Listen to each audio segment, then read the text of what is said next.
My father's voice cut through the summer heat like it always did, sharp, proud, and meant to sting. Now that's a real soldier, sweetheart. Not like you. Well, you know. He said it with the same casual arrogance he had perfected over the years, the kind that made even simple words feel heavy. His name was Franklin Cooper, a retired Army colonel who spent most of his career managing supply chains, but told stories like he'd personally stormed every battlefield from Vietnam to Afghanistan. I was Emily Cooper, 42 years old, living in Colorado Springs, and it was the 4th of July, 2020.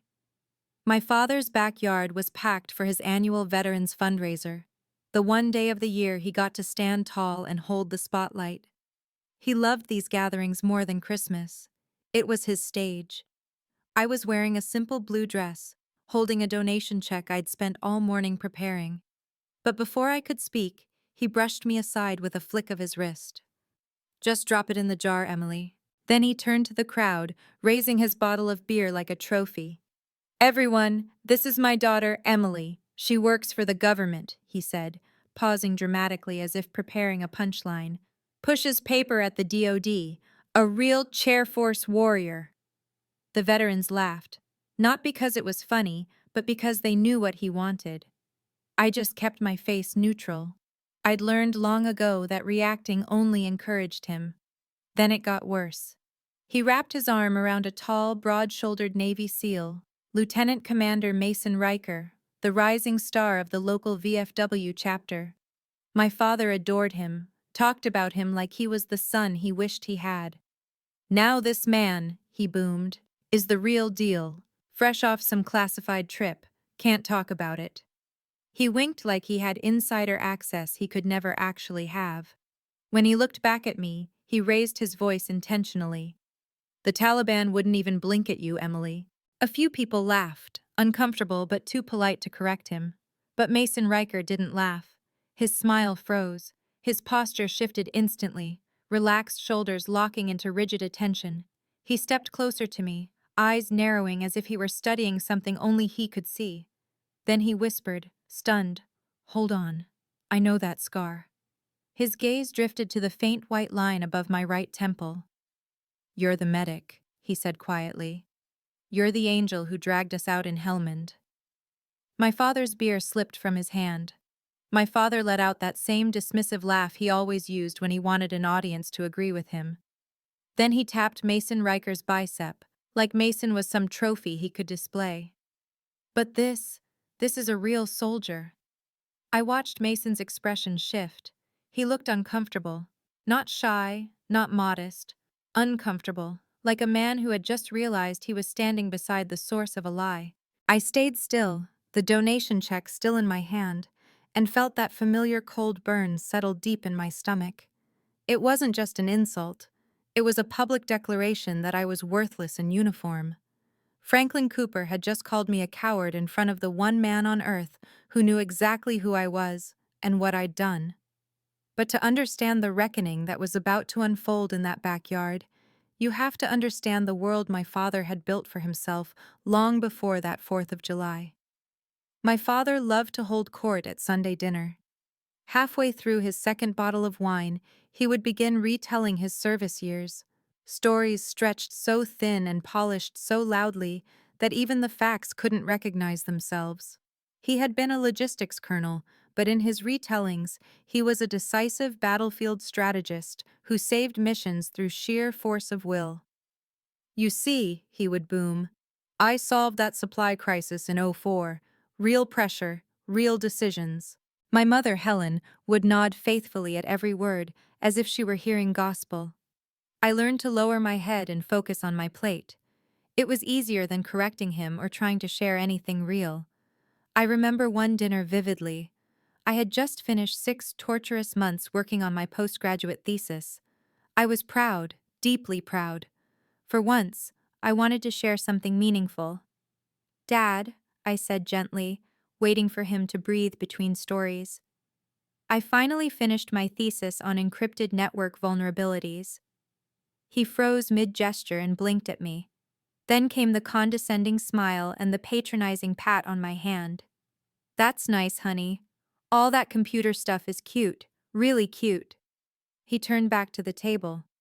But in the real world, he said, tapping his chest, you have to make real decisions. That word, cute, became my label. Cute when I built my first computer from salvaged parts. Cute when I earned my commission. Cute when I solved problems he couldn't spell. Later that night, my mother found me in the kitchen. You know how your father is, she whispered, as though he were a storm we simply had to endure. He just wishes you had a clearer job, something we can talk about. I nodded, cold inside. What could I say? In their world, bragging meant a wedding, a law degree, or a promotion with a ceremony. It didn't mean classified missions I could never acknowledge. It didn't mean the second life I lived, one my family would never understand. Because my real world wasn't a cubicle at the DoD. My real world was the one Mason Riker knew, the one my father had just insulted without knowing he was insulting a ghost from Helmand. My real world wasn't the backyard full of folding chairs and cheap beer. It wasn't the jokes my father cracked at my expense. My real world was a windowless, steel-lined room buried deep inside Peterson Air Force Base. A skiff, the kind of place where daylight never entered and secrets never left. When I went to work, I didn't wear a blazer. I wore a flight suit. I wasn't Emily the paper pusher there. I was Captain Emily Cooper, United States Air Force, ISR specialist. My call sign was Angel. My life was a wall of monitors glowing in shades of thermal green, each screen feeding real-time imagery from a drone half a world away. My voice, steady, calm, trained, was the only link between men on the ground and the eye in the sky I controlled. I lived on decisions measured in seconds, not hours.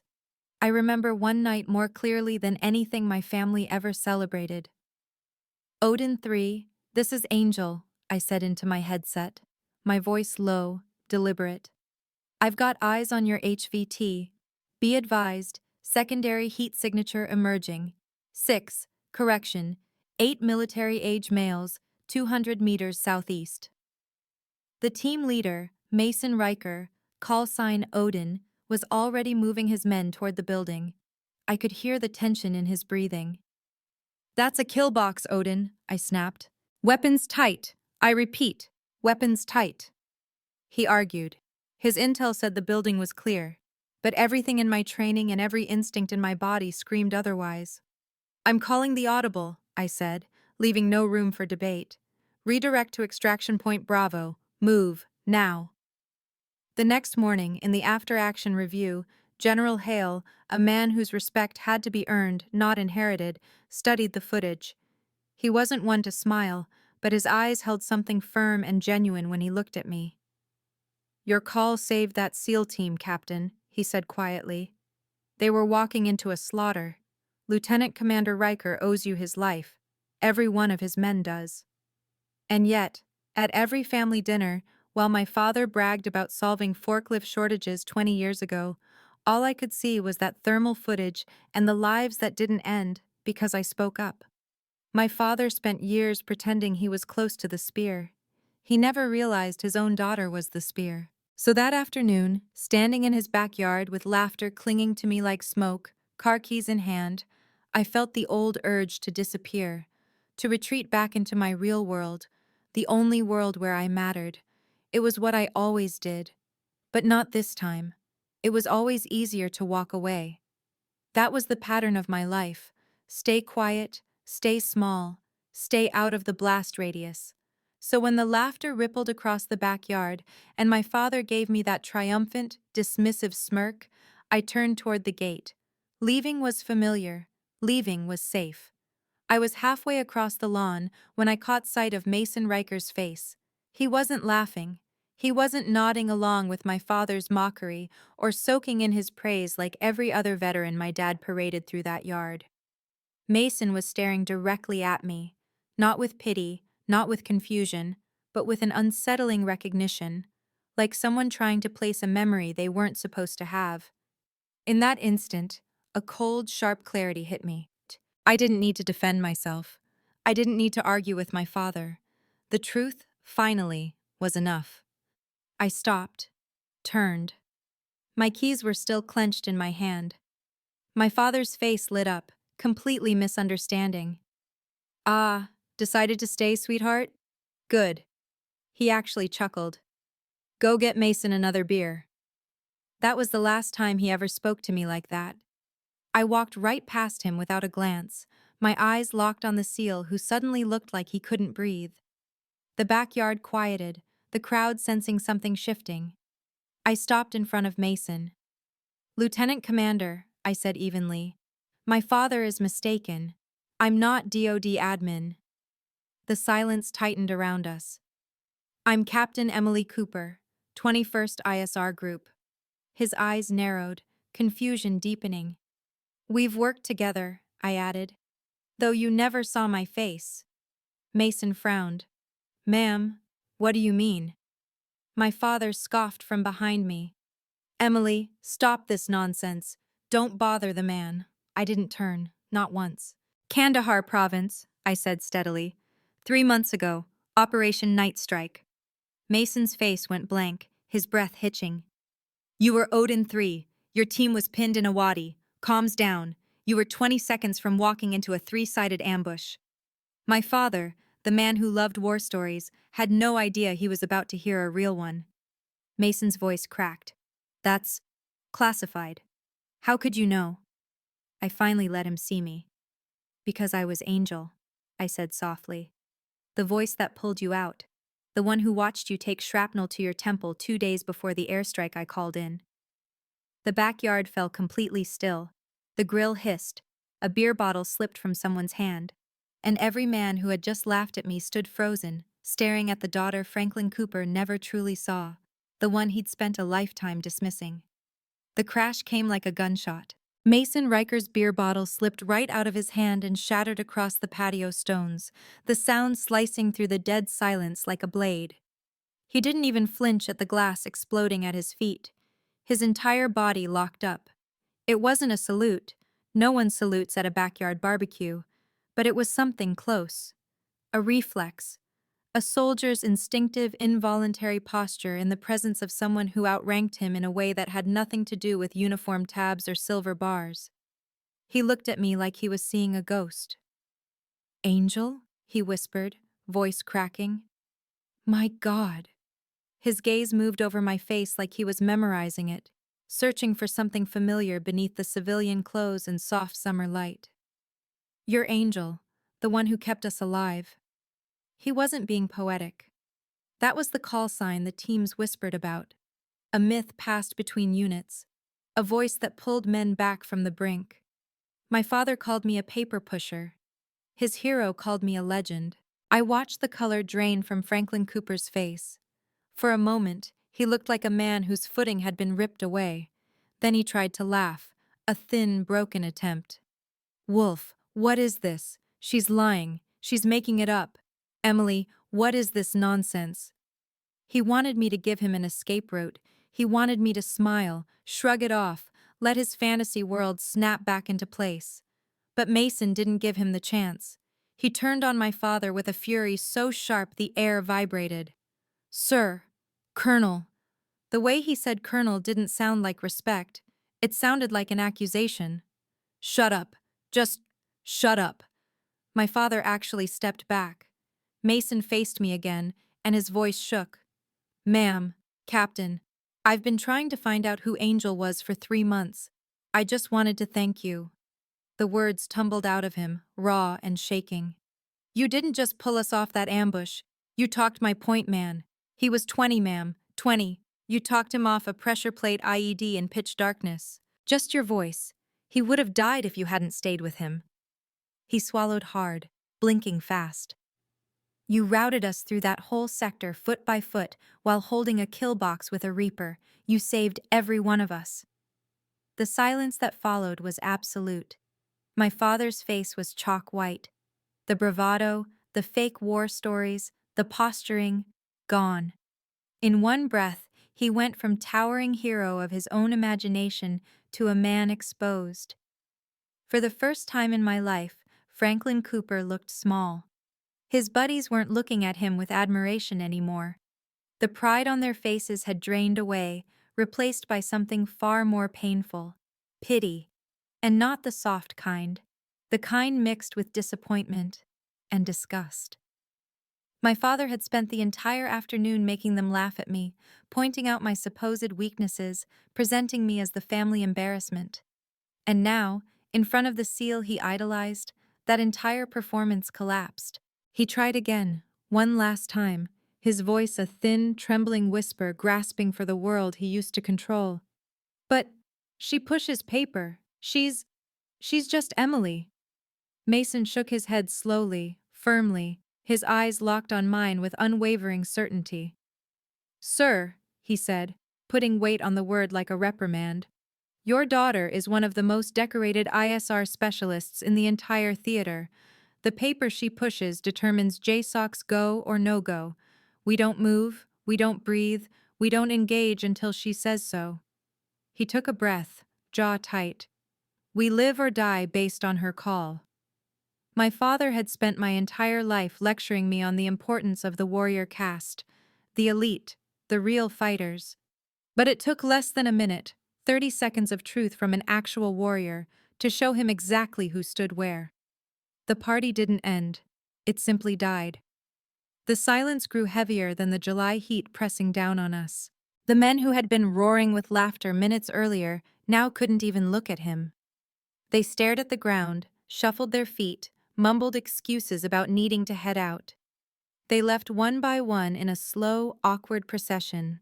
The few who had genuinely served, all the way served, paused long enough to give me a short, respectful nod. Not friendly, not warm, respectful. A gesture they very deliberately did not give my father, who stood rigid beside the grill, looking like someone had carved out the center of him and left the shell behind. Mason stayed. He waited until everyone was gone, hands clasped behind his back like he was standing at attention. "Ma'am, Captain Cooper," he said, still visibly shaken by everything that had unfolded. "My team, the men from Odin 3, it would mean the world if they could meet you, to thank you properly." I nodded once. "I'll see what I can do, Lieutenant Commander. I'll check my schedule." It was a professional courtesy, nothing more. My father finally found the courage to move. He stepped toward me, hand half raised like he wasn't sure if he had the right. "Emily, I didn't let him finish. I didn't need excuses. I didn't need explanations. I didn't need anything from him." I looked at him once, calm, the anger drained from me, replaced by something cleaner and colder. "I have to go," I said evenly. "I have a briefing." Then I turned and walked away, leaving him standing alone in his backyard, next to the shattered bottle at his feet, his stories broken right alongside it. 1 year later, I wasn't Captain Cooper anymore. I was Major Emily Cooper, standing at the head of a state-of-the-art briefing room inside SOCOM headquarters. The polished table reflected the glow of overlapping mission maps, and the air hummed with the energy of operators who knew exactly what the stakes were. I stood tall in my dress blues, the silver oak leaves bright on my shoulders, the rank I had earned, not inherited, catching the room's full attention.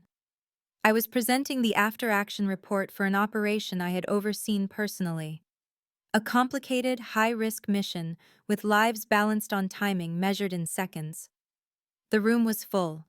Analysts, commanders, specialists from across multiple branches. And in the front row sat General Hale, arms crossed, eyes sharp. Beside him sat Lieutenant Commander Mason Riker, and next to Mason were the 6 remaining operators of Odin 3, the men whose voices I had heard through static and gunfire, whose lives had once rested on my call. They had come just to be here, not for the mission, for me. This was my family now. Not one built from blood or obligation, not one maintained by politeness and pretense, but one forged through competence, through mutual trust under pressure, through the quiet understanding that someone had your back when the world was on fire. They listened when I spoke. They waited for my judgment. They respected me, not because of my name, but because I had earned it in the dark, long before anyone knew. Legacies, I realized, weren't inherited. they were built. A few weeks after that briefing, I sat in my new office. It was twice the size of my old one, with my name and rank on the door. Stacks of classified reports filled my desk, mission threads demanding attention. And there, placed neatly beside them, was an envelope. Cheap paper, civilian stationery, my father's handwriting. For 20 years, a letter like this, a real apology, true recognition, had been the only thing I craved.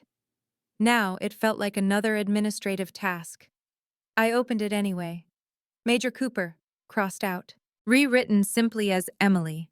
He wrote that he had submitted my name to the local VFW post, not for the auxiliary, for the Distinguished Service Medal. He said it was approved unanimously. Mason had told them everything, the real story. I was a fool, Emily, he wrote. I was so desperate to look like a soldier, I never saw the real one living in my own house. I am proud of you, and I am sorry. Dad. I read it twice. Nothing stirred. No tears, no triumph. It was simply information, a final loose end tied off. I folded the letter, placed it in the drawer labeled personal, set it atop my old commission papers, and closed it. Then I turned back to the glowing operational screens and got back to work. If my story reached you today, I'd love to hear your thoughts. Tell me in the comments what part spoke to you, or whether you've ever had to stand up for yourself after years of being misunderstood. Your support means more than you know. And please, remember this. You never owe anyone permission to shrink. Build your life with quiet strength, even if no one claps for you at first.